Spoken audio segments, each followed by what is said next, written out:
Hi everyone, so I'm sure you've heard by now, Alex Jones has been deplatformed by YouTube, by Facebook, by Spotify and by iTunes.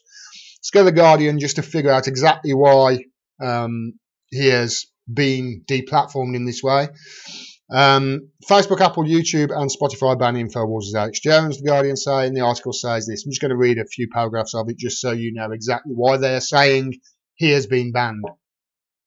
All but one of the major content platforms have banned the American conspiracy theorist Alex Jones as the companies race to act in the wake of Apple's decision to remove 5 podcasts by Jones and his InfoWars website. Facebook unpublished 4 pages, one by Jones, for, quote, repeated violations of community standards, the company said on Monday. YouTube terminated Jones's account over him repeatedly appearing in videos despite being subject to a 90-day ban from the website, and Spotify removed the entirety of one of Jones's podcasts for, quote, hate content. Facebook's removal of the pages, the Alex Jones channel, the Alex Jones page, the InfoWars page and the InfoWars Nightly News page comes after the social network imposed a 30-day ban on Jones personally for his role in posting violating content on these pages. Following that suspension, a Facebook spokesman said more content from the same pages is being reported to us. So people have gone on this page and they're reporting stuff retroactively, and upon review, we have taken it down for glorifying violence, which violates our graphic violence policy, and using dehumanizing language to describe people who are transgender, Muslims and immigrants, which violates our hate speech policies. The spokesperson noted that despite the focus on Jones's role in spreading conspiracy theories around events such as the 9/11 attacks and Sandy Hook school shooting, none of the violations that spurred today's removals were related to this. A few hours after Facebook announced this ban, YouTube also terminated Jones' account on the platform. The company issued a statement that didn't refer to Jones by name, saying only that all users agree to comply with our terms of blah, yada, yada, yada, yada. The Guardian understands that the specific rationale for Jones's ban was his habit of appearing in live streams hosted on other channels on the site despite being subject to a 90-day ban. Facebook and YouTube's enforcement action against Jones came hours after Apple removed Jones from its podcast directory. The timing of Facebook's announcement was as usual, with the company confirming the ban at 3 a.m. local time. Okay. That is why he's been banned. So this isn't about free speech. It's not a free speech issue. So let's get that. Just throw it away right now. Anybody on the right who says this is about free speech is not. But it is about censorship. It is about censorship, and it is about the establishment and the mainstream media outlets trying to stop their audience leaving and going elsewhere. Okay, and this is something that people on the left, and this is split opinion in the left. Some people think it's great. Some people think, hold on a minute, this is very worrying. People like on the left, such as Sean the Resistance King, the hashtag Resistance King. Breaking news, Alex Jones is still absolutely free to speak loads and loads of bullshit. He has not been arrested. He is still broadcasting on his website. His free speech has not been violated. He repeatedly violated the terms of services of private corporations. That's all. Okay, breaking news, Sean King. I don't think really anybody in my line of work is worried too much about that. And breaking news, everything you just said is absolutely true. And breaking news, that's not what we're worried about. This is what we're worried about. This is Oliver Darcy from CNN. Important to note that tech platforms did not enforce their own rules and take action against Alex Jones' InfoWars on their own accord. It took media outlets to point out for weeks that InfoWars was skirting the rules on these tech platforms for them to enforce their own standards. People like Sean the Resistance King don't get this. They don't. How did Adpocalypse start? Adpocalypse started because CNN or some other outlets, I think it was the Wall Street Journal it originally appeared in, went hunting on YouTube and found that some advertisements were playing on far-right Nazi channels and channels like that were promoting, as ISIS recruitment videos. That's what they went after them for. That's what the article was for. And the knee-jerk reaction was from YouTube was to change things in such a way that crucified crucified independent news channels on the platform, not just on the right, on the left as well. I put it to you right now, and you know, these guys will, I'm sure they'll back me up on it. Carl Kalinske, Secular Talk, the David Pakman Show, Humanist Report, and others, they would struggle to be around right now if it wasn't for the audience stepping up and filling in the void when their money was cut off as a result of apocalypse. So the media, which it seems to me, remember, the media are losing viewers hand over fist at the moment. The average age of a viewer on CNN is 68. On Fox, I think it's like 129. They've got to do something about their viewers leaving. So they're going after the companies that their viewers are leaving and going to. This is what's happening, guys. This is why I'm a little bit worried about this. Who do they go after next? They've gone after Alex Jones already. He's been deplatformed. You know, was it for a violation of their terms of service? Or has he been violating their terms of service with hate speech and stuff against Muslims and transgender people for years with no recourse? But now, all of a sudden, it's a big deal because of the pressure being put on it by the very people who are losing viewers to outlets like InfoWars, news outlets online, new media, as I call it. This is Chris Murphy, just to prove that it's not, you know, this is not going to end here. This is Chris Murphy, Democratic Senator, one of the better Democratic senators, I might add. He tweeted this out: InfoWars is the tip of a giant iceberg of hate and lies that sites like Facebook and YouTube use to tear our nation apart. These companies must do more than take down one website. The survival of our democracy depends on it. So there is Chris Murphy, literally cheering on,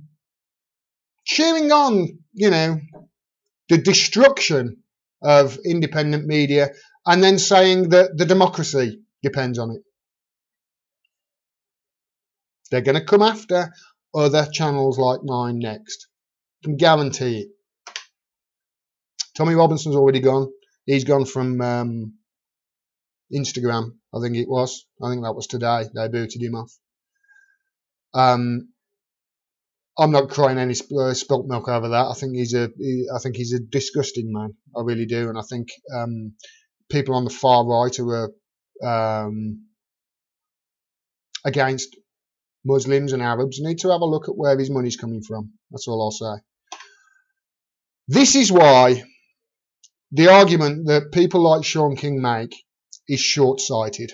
This article here. Yes, when you say YouTube is a private company, they can do what they want, or the same about Facebook, you are technically correct. But what you are missing here is the serious amount of pressure that they are being put under, both from the mainstream media, as I already said, but also from government officials. Remember, these large, massive tech companies in Silicon Valley, they've got vested interests here in the way they want their government to be run. And their governments to be run. This is Eric Schmidt, this article is on that I'm showing on the left. WikiLeaks have showed that his ties with Podesta and Hillary Clinton, they are huge in the Democratic Party. If you go back to Hillary Clinton when she was on the campaign trail in 2016, on the campaign trail in California instead of Michigan, but never mind. He was in the wings. He was there. He was on stage on the wings. Everywhere they went, the Google exec was there.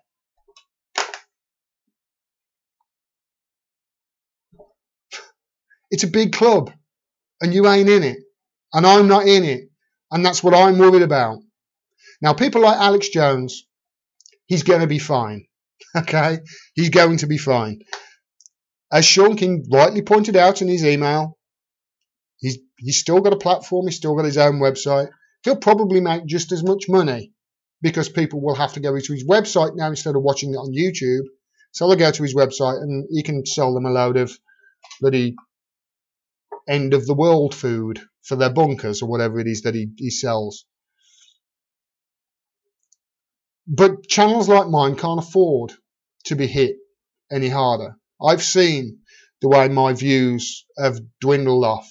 My organic views from YouTube has dwindled off in the last few months since they've been doing all these algorithm changes. I've seen it. Okay, this is a concerted effort. This is not YouTube trying to cover their arses or anything like that. This is YouTube doing the bidding of the establishment. This is Facebook doing the bidding of the establishment. This is private corporations buckling under the pressure from the establishment. Where does it end? I'm not going to shed a tear for Alex Jones.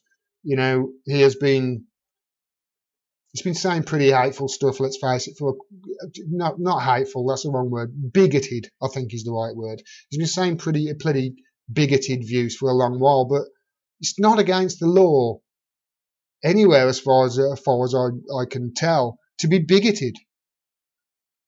People who follow him and believe what he says, he's only confirming what they believe to be true. That's the only way he can gain followers. I don't think he's ever converted anybody, or very few people anyway, because most of what he says is easily debunked.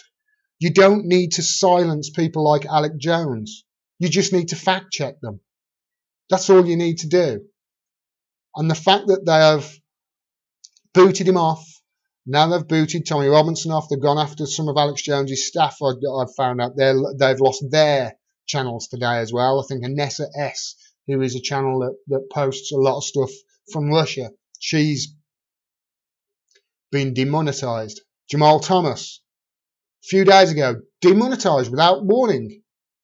Won't even tell him what he did wrong.